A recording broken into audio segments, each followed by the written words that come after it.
So what you're looking at here is my pattern that I have this line right here is 4¼ inches, but I've trimmed the whole thing to be 5 inches. The piece of paper would be 5 inches.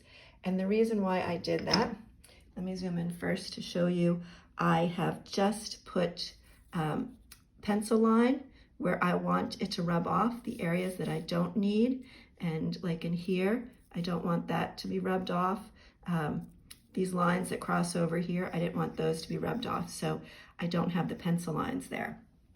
So now I can take one of my squares and I can put this over top of it perfectly.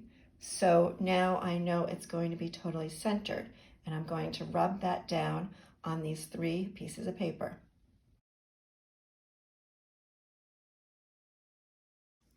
So here I am mixing my paints. So remember that black is really, really intense.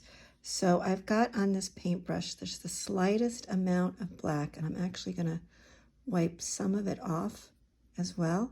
And then I'm going to mix what I have on my brush in with this red, because it can overpower the red so quickly. And I'm mixing it quite well. All right, so now I'm going to add a little more red over here.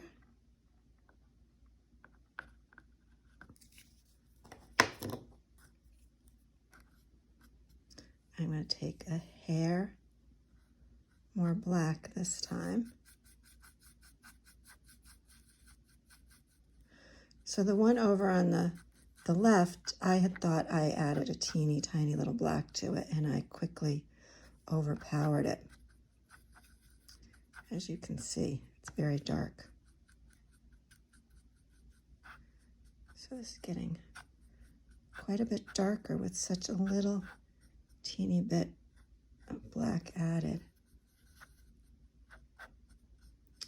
All right, I want to add just a hair more. So I have this paintbrush here that I mixed that one. It's got a little bit more black in it, so I'm going to just rub some of that there and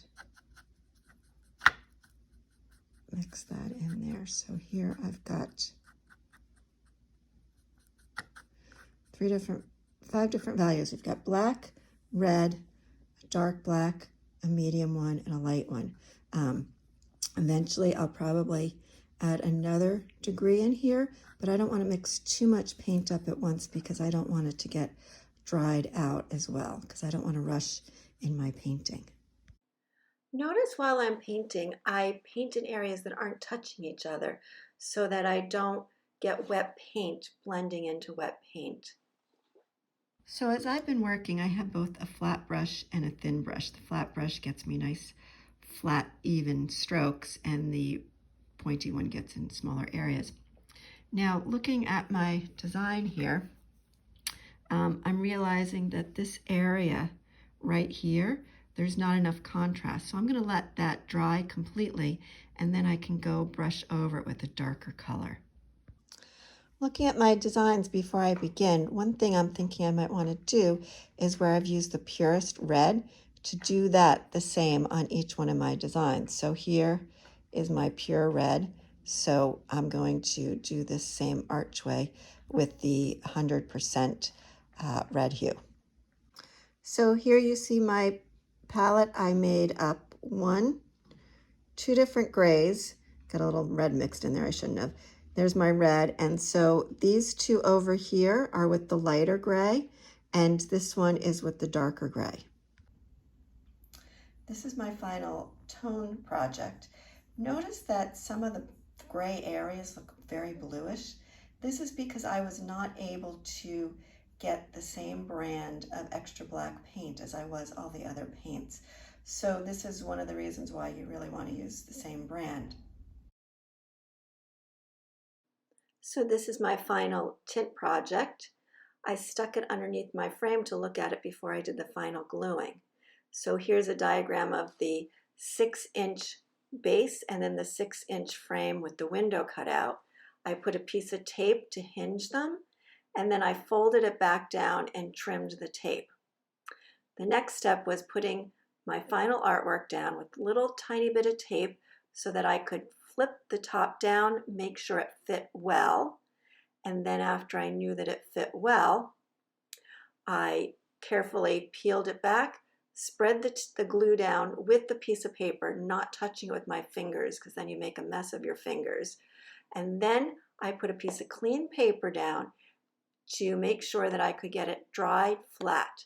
So here the last image is putting a stack of my Joseph Albers books on top of it.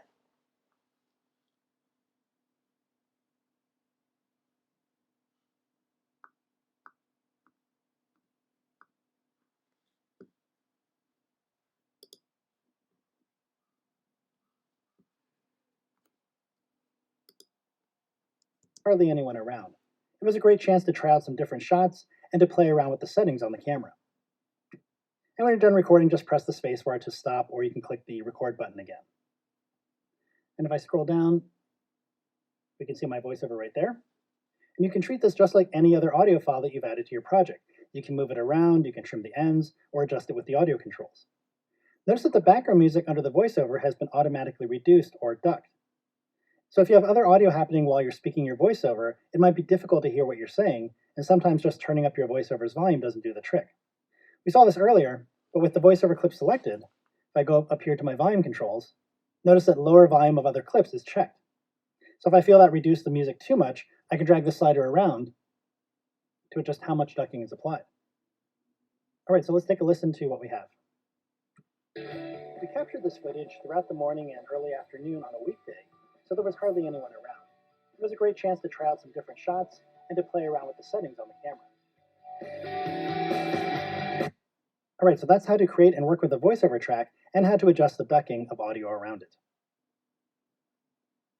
Now I'd like to show you a useful technique for extracting audio from one clip and placing it into another. This can really come in handy when the audio from one of your clips might be bad. Maybe someone said an inappropriate word in the background, or you just want to use some music you recorded in another movie in your current project. Now we've added a lot of audio to our project in this chapter. Once your movie is complete, it's time to share it with friends, family, or the rest of the world. You can send your movie to your iPhone or iPad, you can post it on YouTube, publish it on Facebook, or just save it to your Mac as a QuickTime file and decide what to do with it later. So once you're happy with your edited video, come up to the share button in the upper right-hand corner, and here you'll find your sharing options. Violet, it's okay. First item here is email, which, as you've probably guessed, optimizes your movie so you can email it. Here you can edit the title and the description, and add tags to it as well. You can select from small, medium, large, and HD resolutions. Now the HD options you see will be dependent on the HD quality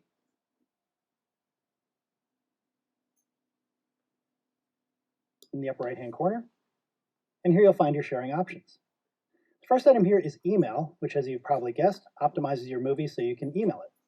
Here you can edit the title and the description, and add tags to it as well. You can select from small, medium, large, and HD resolutions. Now the HD options you see will be dependent on the HD quality of the video footage.